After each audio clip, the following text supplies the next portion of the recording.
What's going on, everybody? Doing a quick oil change on my 2002 Escalade. I got a 15 millimeter socket and 6 quarts oil. Got an oil pan. Gonna have to remove that drain plug. It's a 15. Once that's off, take off the oil filter. If it's too hard, I use a jar opener. Wipe that surface down. Take the new filter out the package. Take the plastic off if it has any.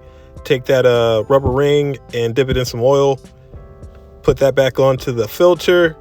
Fill up the filter and then place that back on. And I check the screw for the drain. It's magnetic, so you just want to make sure there's no metal on there from inside the motor. Clean that surface off, tighten that back up, and then go to the top and start a fill up. Make sure there's no leaks on the bottom. Tighten that cap up. Make sure there's enough oil in there after it's been sitting for a while and it drains all down to the pan. And then the part that you're all here for, to reset the oil light, you have to turn your key to the on position, but don't turn your engine on.